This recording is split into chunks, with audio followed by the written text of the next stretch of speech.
कहीं कोई खबर नहीं, सब ठंडा। इससे तो अच्छा अखबार वाले पूरा कागज निकालते हैं, छपाई का खर्चा तो बच जाता। क्यों? इश्तिहारों में तो कुछ नहीं। तुम्हारे हिसाब से तो दुनिया भर की बेहतरीन खबरें इश्तिहारों में ठुकी रहती है। इश्तिहार भी सब ठंडे। एक आदमी विधवा से शादी करना चाहता है, अब कुंवारी को छोड़कर विधवा से शादी करने की क्यों ठानी, ये बात मेरी समझ में नहीं आई। जरूर कोई बुरी नियत होगी। क्यों बुरी नियत है? ये काम तो कोई निस्वार्थ समाज सेवक ही कर सकता है। और कोई खबर? एक बीमा कंपनी ने बड़े बड़े हल्कों में इश्तिहार दिया है कि वो पति पत्नी का एक ही बीमा करेगा, और इस जोड़े में कोई भी किसी को कैसे भी इस दुनिया से टिकट कटवा दे तो दूसरे को बीमे की सारी रकम मिलेगी। ये भी कोई बात हुई? इन बीमा कंपनी ने तो जीना मुश्किल कर दिया। क्यों? इस तरह भी कोई बुरी नियत छुपी हुई है? बीमा कंपनी का कोई अपना स्वार्थ है, लेकिन दूसरों के मन में कुकर्म करने की इच्छा जगाना ये पुण्य काम है। औरतों के मन में ऐसे पाप करने की इच्छा कभी नहीं आ सकती। ये तो सिर्फ मर्दों का ही काम है। अच्छा, रुको, समझ में ऊपर आ रहा है, लेकिन इतना देरी से क्यों? पूरी राम, जरा दरवाजा खोलो।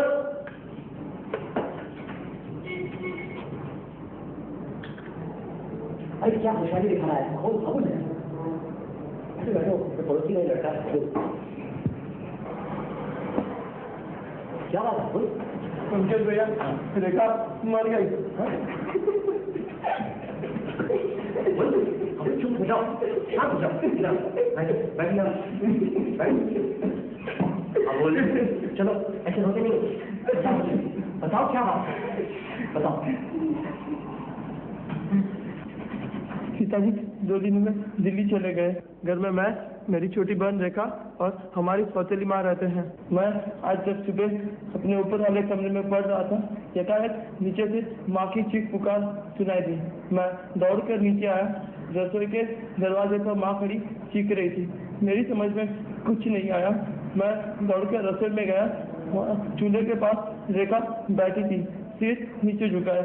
मैं रेखा को पास जाकर पुकारा, उसे हिलाया, लेकिन हाँ बोल। मैं क्या करूं रोमकेश भैया, पिताजी घर में है नहीं, इसलिए आपके पास आया हूँ। हाँ बोल, चुप हो जाओ। तुम मत होना, तुझे काम लेना चाहिए। रेखा को क्या हुआ था? अब्दुल बीमार थी? क्या हुआ थी उसकी? यही कुछ 16-17 साल, मुझसे 3 साल छोटी। हाल ही में कोई बीमारी हुई थी? Typhoid, berry? जी नहीं। तुम जाकर देखो ना। चलो तुम्हारे घर चलते हैं, बिना देखे कुछ समझ में नहीं आएगा। फिर तुम्हारे पिताजी को एक तार भी भेजना है, एक डॉक्टर भी चाहिए। तुम्हारे घर के पास डॉक्टर रुद्र रहते हैं ना? जी हाँ। आओ जी।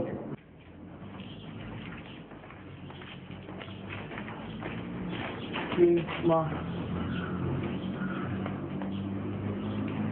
तुम यहाँ काम करते हो? सामने वाले मकान में डॉक्टर रुद्र रहते हैं, उन्हें जाकर जरा बुला लो। सही घर कहाँ? सही करो। चलो।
ट्यूब लाइट जलाकर चूल्हा जलाते वक्त यकायक मृत्यु हुई।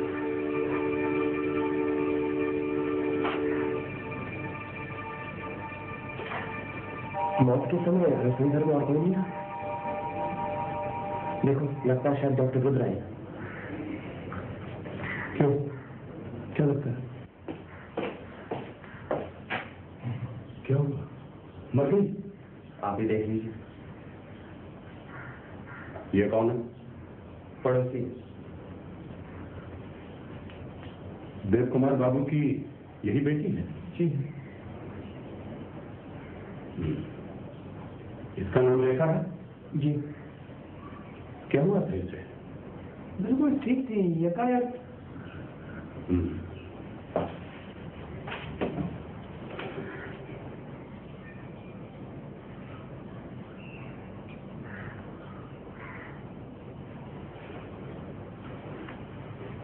मौत करीब 2 घंटे पहले हुई है, क्योंकि रिगर मॉर्टिस शुरू हो गया है। मौत की वजह क्या है, आप बता सकते हैं? बिना ऑटोप्सी के कुछ भी कहना बहुत मुश्किल है। मेरा ख्याल है अब मेरा यहाँ कोई काम नहीं, मैं चलता हूँ। मेरी फीस 32 रुपए मेरे घर भिजवा दीजिएगा। और हाँ, पुलिस को इन्फॉर्म करना मत भूलिएगा, क्योंकि मौत संदेहजनक है। अब अपने नौकर को बुलाना कर। अरे कागज सर।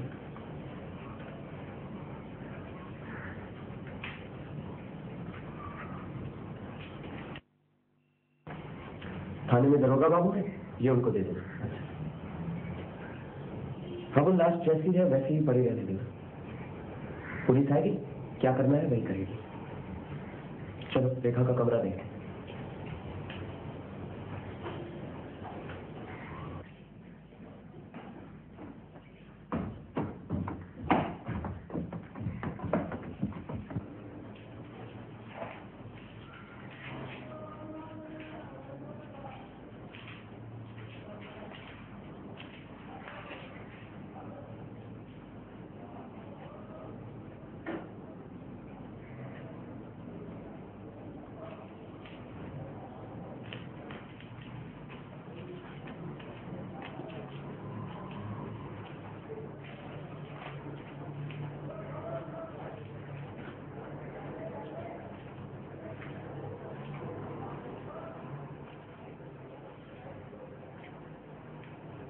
ये सामने वाला मकान डॉक्टर रुद्र का है?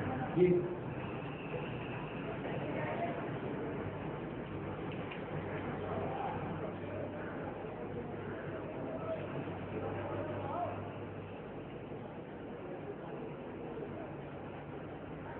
अबू, ये चिट्ठी तुम्हारी बहन की लगती है, जरा पढ़कर देखना तो क्या लिखा है?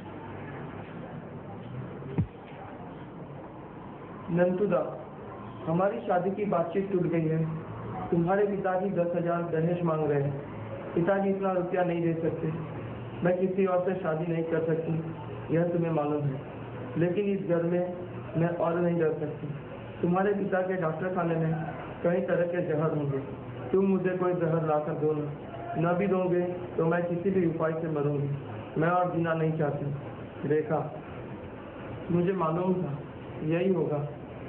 रेखा, आत्महत्या करें। ये नंतू कौन है? नंदू डॉक्टर रुद्र का लड़का है। रेखा के साथ उसकी शादी की बातचीत चल रही थी। उसके बाप ने 10,000 दहेज मांग कर रेखा की जिंदगी बर्बाद कर दी। इधर यहाँ बैठो, बैठो, बैठो, बैठो। जो होना था सो हो गया। मेरी बहन के अलावा मेरा कोई नहीं है। माँ नहीं है, पिताजी को अपने काम से फुर्सत नहीं है। परेशान मत हो, अभी पुलिस आ जाएगी। उससे पहले तुम्हारे माँ से बातचीत करनी है। आ जाओ, चलो।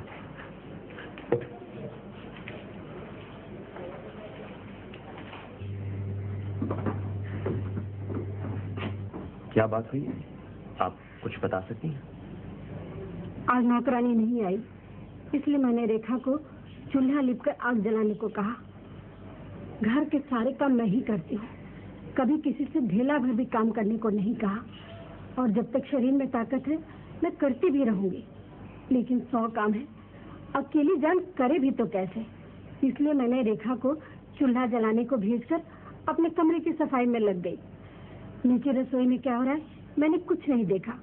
नहा धोकर कपड़े बदल पूजा करने के बाद जब मैं रसोई में पहुंची तो देखा रेखा मरी पड़ी है।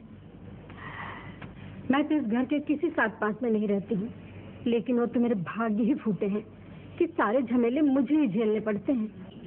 हाँ, वो ये जो हुआ है मुझे मालूम है, सब लोग इसके लिए मुझे ही दोषी ठहराएंगे। वो यहाँ नहीं है, वो यहाँ आकर क्या तूफान खड़ा करेंगे मैं सोच भी नहीं सकती। मैं तो वैसे भी उन्हें फूटी आंखों नहीं भाती हूँ। मेरे मरने के बाद ही उन्हें शांति मिलेगी, मुझे मालूम है। आज सुबह आपकी रेखा से कुछ कड़वी बातें हुई थी? कड़वी बातें कहूँ? ऐसे घर की नहीं हूँ मैं। वो तो मेरे नसीब ही फूटे हैं कि जब से इस घर में आई साथ के लड़के लड़की के साथ गुजर कर रही हूँ। कभी कोई कह के तो देखे कि मैंने जुबान से कभी कोई कड़वी बात कही हो।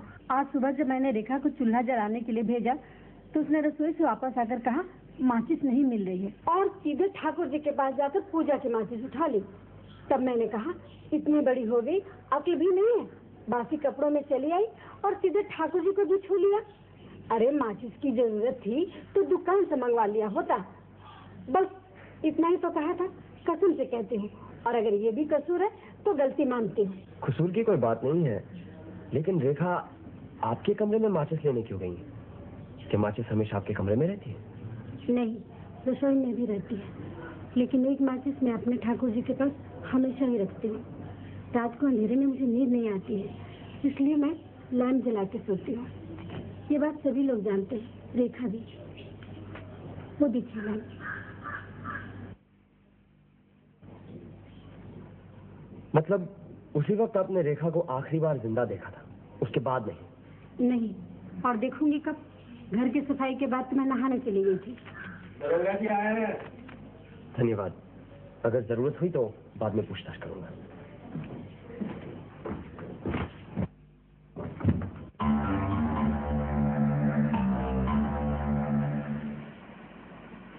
देखो देखो, अखिल भारतीय साइंस कांग्रेस में हमारे हाबुल और रेखा के पिताजी प्रोफेसर देव कुमार सरकार ने एक लंबी स्पीच दी। क्या कहते हो? कहा है भारतीय वैज्ञानिकों की विज्ञान से रुचि नहीं है, ये धारणा बिल्कुल गलत है। इसका ज्वलंत उदाहरण है हमारा प्राचीन भारत। विज्ञान का बीज मंत्र भारत में ही हुआ है, लेकिन वर्तमान में हमारी दशा सोचनी है। फिर भी सारी असुविधाओं के बावजूद हम अपनी छोटी लेबोरेटरीज में जो कुछ चमत्कार कर रहे हैं उसे प्रोत्साहन, आर्थिक सहायता और सहानुभूति चाहिए। फिर हम भी दिखा सकते हैं कि भारतीय वैज्ञानिक विश्व के अन्य वैज्ञानिकों से कहीं भी कम नहीं है। आर्थिक सहायता क्यों, क्या हुआ? ये हाबुल दिखने में तो बुद्धिमान लगता है, लेकिन इसके पिता वैज्ञानिक होकर भिखारियों की तरह ये रोने धोने का भाषण क्यों दे रहे हैं? क्यों, इस भाषण से क्या वो बुद्धिमान नहीं लगते? ऐसी बात नहीं है, लेकिन इनसे शादी करना कोई बुद्धिमानी का परिचय नहीं। कब मिले थे? एक दो बार देखा है मैं, बाहर पहुंच गया हूँ। आज आ जाना चाहिए। तुम्हें क्या लगता है रेखा ने आत्महत्या की है? तुम्हें क्या लगता है? आत्महत्या ही होगी, चिट्ठी में तो साफ लिखा है। हाँ, लेकिन आत्महत्या हुई कैसे? जहर खाकर, ये भी तो चिट्ठी में लिखा है। अरे चिट्ठी में लिखा जरूर है, लेकिन चिट्ठी जहाँ पहुंचनी थी वहां पहुंची नहीं, लिखने वाले के तकिए के नीचे रह गई। फिर जहर कहाँ से मिला? चिट्ठी में तो ये भी लिखा था कि जहर न मिलने पर किसी और तरीके से। लेकिन चिट्ठी भेजने से पहले ही दूसरा तरीका अपनाएंगे, क्या ये मुमकिन है? फिर चूल्हा जलाते जलाते कोई आत्महत्या नहीं करता। रेखा की मौत हुई है अकस्मात, जैसे आसमान से बिजली गिरी हो। देखा नहीं तुमने? बैठी की बैठी रह गई, माचिस की तीली हाथ में ही जलकर राख हो गई। फिर कैसे हुई ऐसी मौत? यही तो समझ में नहीं आ रहा। पोटेशियम साइनाइड को छोड़कर इतनी घातक शक्ति किसी और जहर नहीं है। आखिर भी हो सकता है। हाँ, यही संभावना जोर पकड़ती जा रही है, लेकिन मन नहीं मानता। इतनी कम उम्र में हार्ट से? चलो कल डॉक्टर की रिपोर्ट से पता चल जाएगा। अंदर आ जाइए, दरवाजा खुला है। नमस्ते, मेरा नाम मनमथनाथ रुद्र है। अच्छा, आप ही नंदू हैं? आप मुझे पहचानते हैं? हाँ, बैठिए बैठिए। आप रेखा के बारे में जानना चाहते हैं ना? जी, उसकी मृत्यु कैसे हुई? अभी कुछ कह नहीं सकते। क्या आप समझते हैं रेखा ने आत्महत्या की है? मुझे तो मुमकिन नहीं लगता। तो फिर क्या किसी ने उसे? फिलहाल यकीनन कुछ कहा नहीं जा। आपने शायद सुना होगा, रेखा के साथ मेरी। हाँ, मैंने सुना है। मैं उसे बचपन से प्यार करता हूँ। जब वो 7 साल की थी तब से मैं उसके घर जाया करता था, लेकिन जब शादी की बात हुई तब पिताजी अड़ गए। ऐसी शर्त रखी कि शादी टूट गई। मैंने भी फैसला कर लिया, पिताजी की मर्जी के खिलाफ ही शादी करूंगा। इस बात पर हमारा झगड़ा भी हुआ। उन्होंने कहा मुझे घर से निकाल देंगे, लेकिन मैं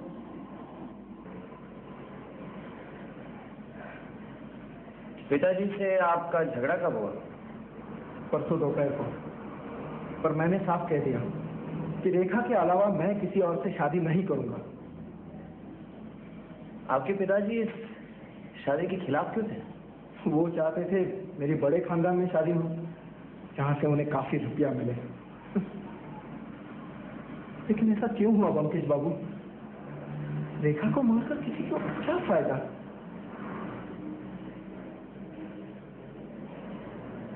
आपके पिताजी को फायदा हो सकता है। पिताजी? नहीं, ये आप क्या कह रहे हैं?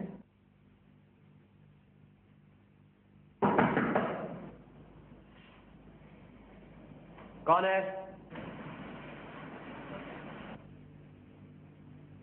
नमस्कार प्रोफेसर देव कुमार, तार मिल गया आपको?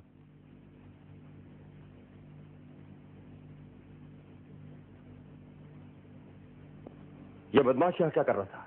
मुझसे मिलने आया था। लड़की की जान लेकर भी इसका पेट नहीं भरा। ये और इसका बाप दोनों नरपिशाच है। रुपए के लिए घटिया से घटिया काम करने से भी नहीं चुकेंगे। आप बैठिए बैठिए बैठिए।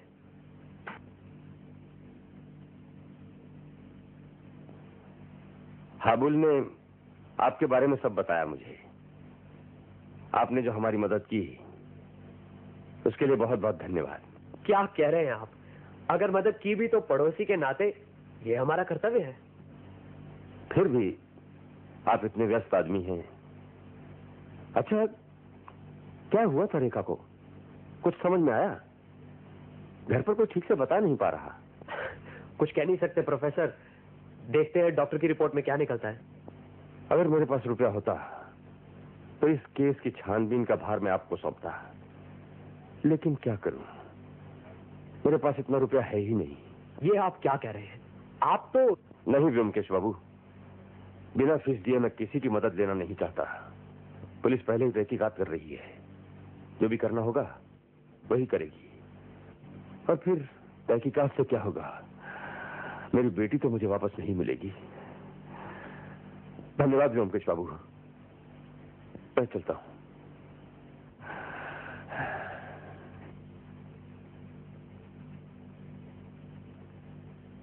अच्छा,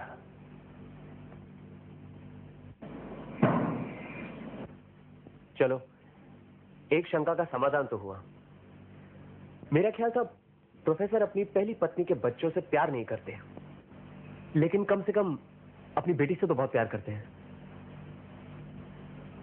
अरे, ये सितार यहीं भूल गए? भुलक्कड़ मिजाज के है बेचारे। डॉक्टर रुद्र पर बहुत बिगड़े हुए थे। कल इंस्पेक्टर बीरेन से मिलना है। आइए ब्योमकेश बाबू, मैं आपका इंतजार कर रहा था। डॉक्टर की रिपोर्ट आ गई। बार बार मुआयना करके भी मौत की वजह का मालूम नहीं चल सका।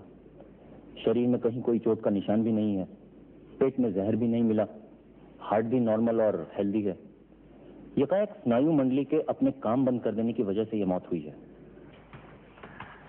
अब यह केस कॉर्नर्स कोर्ट में जाएगा, वहां से अज्ञात वजह से मौत की राय दी जाएगी। और फिर हमारी मर्जी। हम ये तहकीकात जारी भी रख सकते हैं और इसे बंद भी कर सकते हैं।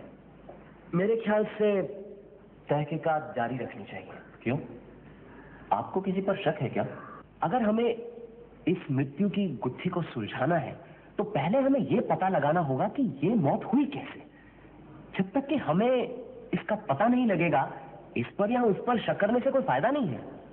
लेकिन डॉक्टर की रिपोर्ट से जब कुछ पता ही नहीं लगता तो डॉक्टर ने तो सिर्फ रेखा की लाश का मुआयना किया है, लेकिन लाश के अलावा हम और भी बहुत कुछ जान सकते हैं। और अगर डॉक्टर को किसी चीज के बारे में पता नहीं लगता, वो हम भी नहीं जान पाएंगे। ऐसी तो कोई बात नहीं है।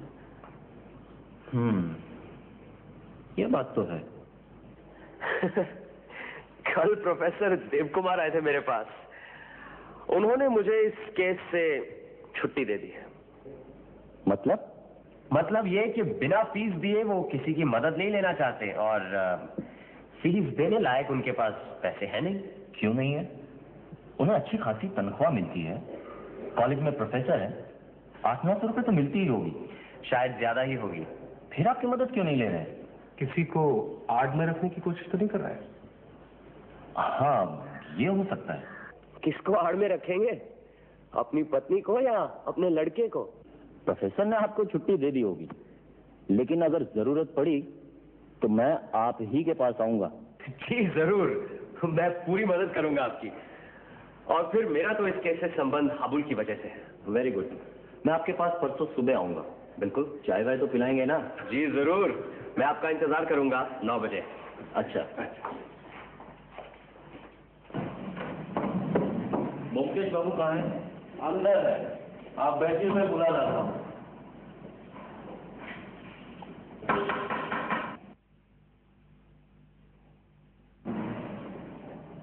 कौन? खोलो पुटीराम, मैं राहुल हूँ।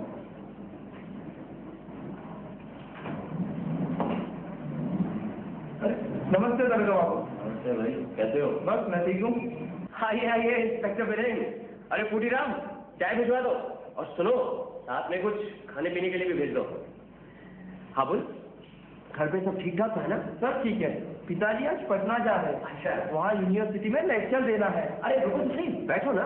नहीं ये मुमकिन बाबू, मैं तो बस यही बताने आया था। पिताजी से कुछ कहना है? नहीं कुछ नहीं, जाने दो उन्हें। काम में लगे रहेंगे तो जरा जी बहल जाएगा। उन पर क्या गुजर रही है मुझे कुछ लगता। चाय तो पीते जाओ। नमस्ते। अच्छा। और बताइए इंस्पेक्टर, डॉक्टर रुद्र से मिले? हाँ मिला। पूरा माया का लोभी और निष्ठुर डॉक्टर है। सुना है पैसों की वजह से उसके 2-3 मरीज बिना इलाज के ही मर गए। रेखा के साथ उसके लड़के की शादी की बात थी। शादी तोड़ने के इरादे से उसने 10,000 रुपए मांगे। उसे मालूम था कि प्रोफेसर इतनी बड़ी रकम तो जुटा नहीं पाएगा, और शादी टूट गई। रेखा की मौत के बाद वो लड़का अपने बाप से लड़कर घर छोड़कर चला गया। वो अब भी यही समझता है कि रेखा की मौत की वजह उसका बाप ही है। लेकिन मेरे ख्याल से इस मामले में डॉक्टर रुद्र पर कोई आरोप नहीं लगाया जा सकता। शायद आपका कहना ठीक ही है। लीजिए चाय आ गई। अरे अजीत, तुम सरकारी डॉक्टर से मिले थे ना? जरा इंस्पेक्टर बीरेन को बताना क्या कहते हैं। डॉक्टर अपनी रिपोर्ट के बाहर कुछ नहीं कहना चाहते, लेकिन उन्होंने एक बात कही। उनका कहना है कि किसी भी अनजाने जहर का धुआं नाक के अंदर जाने से मृत्यु हो सकती है, जिसका पता पोस्टमार्टम की रिपोर्ट से नहीं चलता। ये भी डॉक्टर की एक थ्योरी है। उनका कहना है कि वो गलत भी हो सकते हैं। प्रोफेसर देव कुमार से मिले? आज जा रहे हैं? हाँ मिला। उनकी आर्थिक हालत वाकई अच्छी नहीं है। लगता है दुनियादारी के मामले में बिल्कुल नावाकिफ है। अब लड़की की शादी के लिए 7-8 हजार रुपए खर्च करना भी उनके लिए एक बहुत बड़ी समस्या बन गई थी। कॉलेज के प्रोविडेंट फंड से उन्होंने उधार की अर्जी भी दी थी। खैर वो शादी ही टूट गई। कॉलेज से उन्हें काट कूट कर कुल 880 रुपए मिलते हैं। लेकिन सुनकर ये ताज्जुब होगा कि उस 880 रुपए में से एक मोटा हिस्सा बीमा कंपनी को भेज जाता है। 50,000 का बीमा करवाया है। 50,000 का बीमा? कब किया? 1 साल से ऊपर हो गया। जॉइंट पॉलिसी है, अपनी और अपनी पत्नी के नाम। दूसरी पत्नी है, अगर वो गुजर जाए तो उनकी विधवा पत्नी को कोई तकलीफ ना हो, शायद इसीलिए। क्या सोच रहे हैं?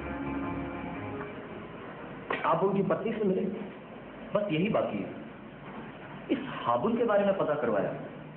बड़ा अजीब सा लड़का है, कॉलेज नहीं जाता, बस यहीं घूमता फिरता रहता है, और अभी मुझे यहाँ से देखकर भाग गया। आप हाबुल की तरफ से बेफिक्र रहिए, यहाँ से तो सीधा थाने ही जाएंगे ना। ठीक है, मैं जरूर पड़ी तो वहां आ जाऊंगा, नहीं तो टेलीफोन कर दूंगा। मुझे जरा बाहर जाना है।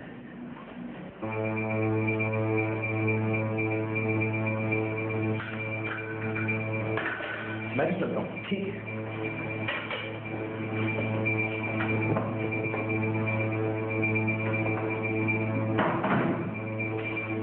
तुम्हें हो क्या? इंस्पेक्टर को रोका हमने किया। चलो जल्दी, हाबुल के घर जाना है। प्रोफेसर देव कुमार को पटना जाने से रोकना है। क्यों?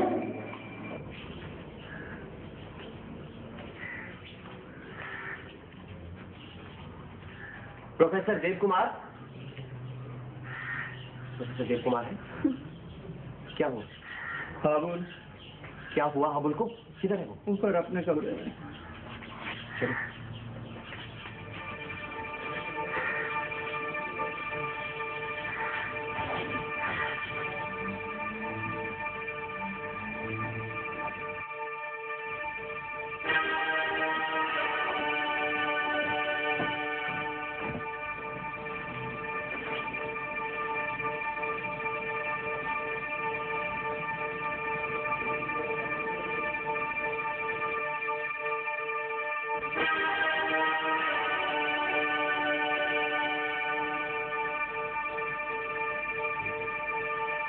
बिल्कुल इसी तरह रेखा की मौत हुई।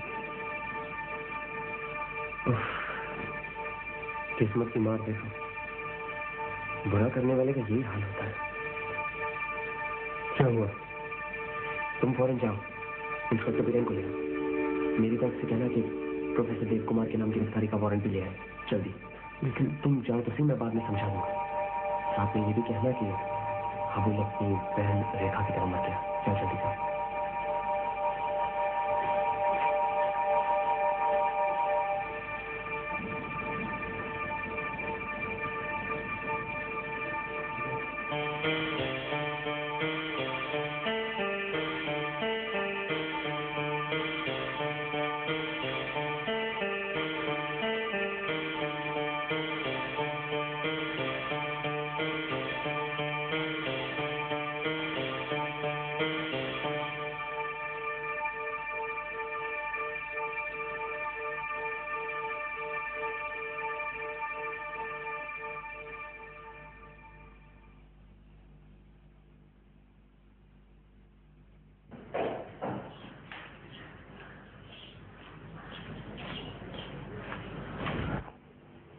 हुआ क्या था?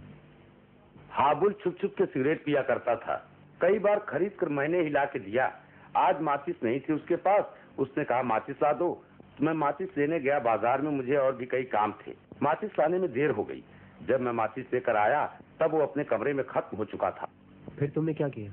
प्रोफेसर साहब आज ही पटना जाने वाले थे, उनको बताया, वो फौरन ऊपर गए और वहां उनको देखकर रोने लगे।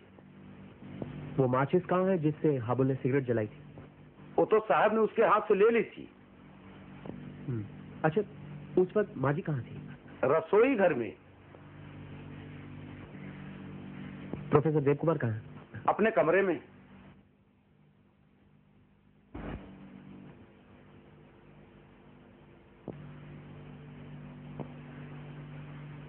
क्या हुआ? वारंट लाए? जी हाँ।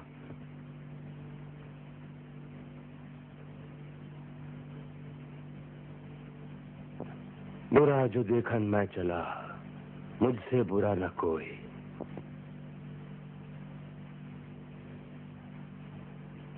प्रोफेसर देव कुमार, आपके नाम वारंट है। आप आ गए, अच्छा ही किया। मैं खुद ही थाने जा रहा था। लीजिए, पहनाइए हथकड़ी। उसकी कोई जरूरत नहीं, हम तो सिर्फ आपको बताने आए हैं।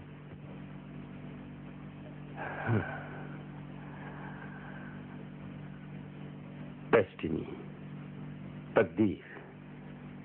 नहीं तो हाबुल भी क्यों उसी माचिस की डिबिया से तीली निकाल ले गया? क्या सोचा था, क्या हो गया? सोचा था रेखा की धूमधाम से शादी करूंगा, हाबुल को विदेश पढ़ने भेजूंगा, अपने लिए अप टू डेट लेबोरेटरी बनाऊंगा। देव कुमार बाबू, मुझे आपकी माचिस चाहिए। डरिएगा नहीं, मैं आत्महत्या नहीं करूंगा। अपने लड़के को मारा, लड़की को मारा, अब मैं खूनी आसामी की तरह फांसी के तख्ते पर लटकना चाहता हूं। माचिस की डिबिया मुझे दीजिए। इसमें केवल 5 तीलियां हैं, लेकिन सावधान, एक एक तीली मृत्युवान जैसी है, जलते ही फौरन मौत, जैसे मेरे दोनों बच्चों की हो गई।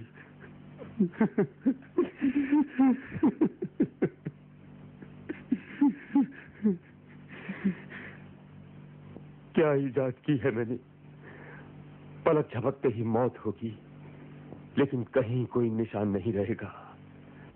आधुनिक युद्ध नीति में एक भयंकर तब्दीली होगी। ये विष नहीं है, एक महामारी है, लेकिन बुरा जो देखन मैं चला। प्रोफेसर देव कुमार, मेरे ख्याल से अब चलना चाहिए। हाँ। आप अपनी पत्नी से नहीं मिलेंगे? पत्नी? मेरी फांसी के बाद बीमे का सारा पैसा उसी को तो मिलेगा। किस्मत का खेल देखिए।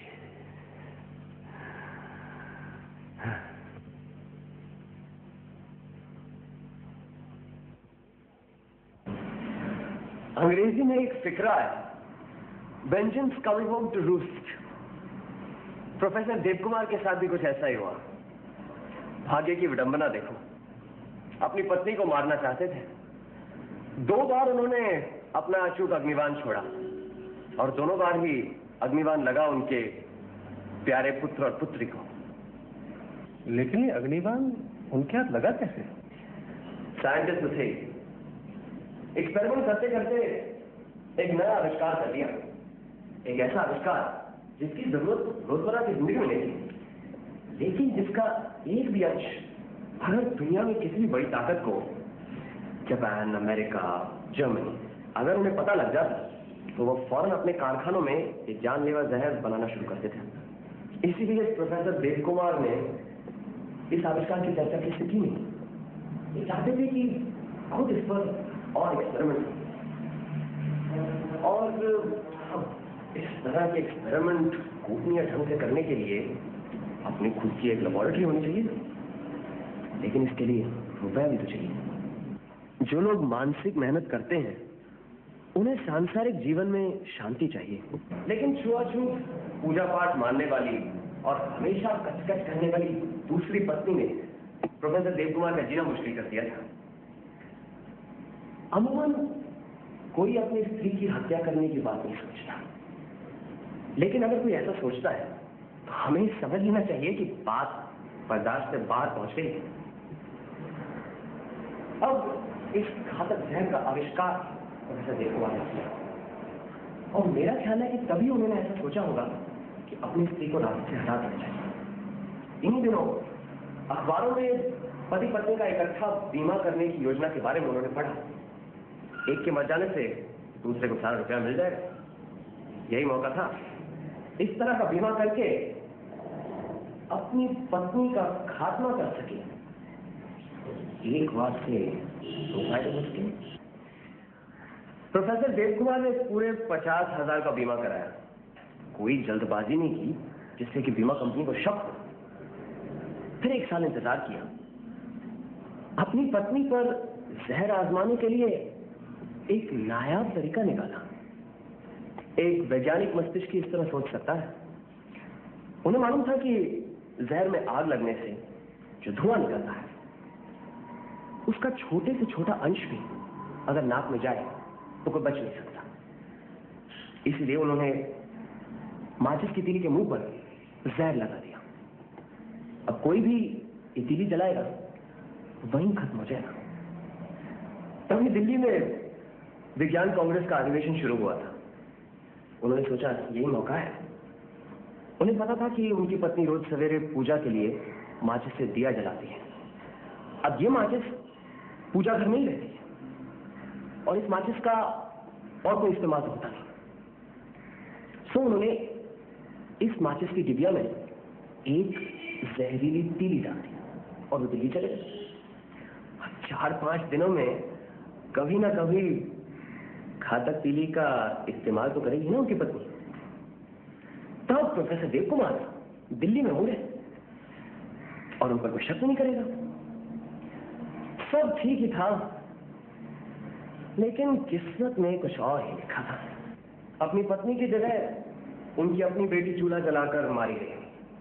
प्रोफेसर देव कुमार दिल्ली से वापस आए। अब लड़की की अचानक मौत से अपनी पत्नी पर उनका गुस्सा दुगना हो गया। उन्होंने ठान ली कि अगर लड़की गुजर ही गई है तो उनकी पत्नी को जिंदा रहने का कोई हक नहीं। फिर उन्होंने पटना जाने का प्रोग्राम बनाया। इस बार उन्होंने सारी की सारी जहरीली तीलियां उसी माचिस की डिबिया में डाल दी, लेकिन वो पटना नहीं जा सके। हाबुल को सिगरेट पीने का शौक था। वो अक्सर अपने कमरे में बैठा चोरी छुपे सिगरेट पिया करता था। इस बार घर में माचिस नहीं थी। उसने नौकर से कहा बाजार से ले आ। नौकर को आने में देर हो गई और उसने बगल में अपनी मां के कमरे से वही माचिस से दियसलाई जलाई। हाँ, अच्छा ये बताओ, प्रोफेसर देव कुमार ही अपराधी है, ये तुम्हें कब पता चला? जब मैंने सुना कि उन्होंने 50,000 का जॉइंट बीमा कराया है। उससे पहले रेखा के पोस्टमार्टम से पता चल चुका था कि मौत जहर से नहीं हुई है। तब इस नतीजे पर पहुंचा कि मौत जैसी भी हुई हो उसे आज के वैज्ञानिक नहीं जानते। अब हमारे सामने 2 वैज्ञानिक थे, एक डॉक्टर रुद्र और प्रोफेसर देव कुमार। हो सकता है इनमें से किसी को भी वो अज्ञात जरिया मालूम हो। ऐसी सूरत में ज्यादा शक डॉक्टर रुद्र पर ही पड़ता था। भाई डॉक्टर है, जहर से उनका वास्ता पड़ता है। और प्रोफेसर देव कुमार अगर आविष्कार करता होते तो अपनी लड़की पर यह जहर क्यों आजमाते? हालांकि डॉक्टर रुद्र घटिया किस्म के इंसान है, लेकिन पड़ोस की लड़की जो सिर्फ उनके लड़के से प्यार करती है, इसी बात पर खून क्यों करेंगे? यह बात कुछ हजम नहीं हो रही थी। हाँ, ये बात तो है। अजीत, तुम तो लेखक हो, तुम्हें प्रोफेसर देव कुमार के इस केस में एक दर्दनाक व्यंग नहीं नजर आ रहा?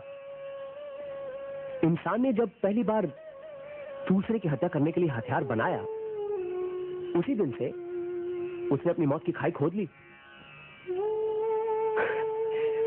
आज दुनिया में जो चोरी छुपे हिंसक और प्राणघातक जहर बनाए जा रहे हैं, यही जहर किसी दिन सारी मानवता को ध्वंस कर देगा। ऐसा नहीं लगता?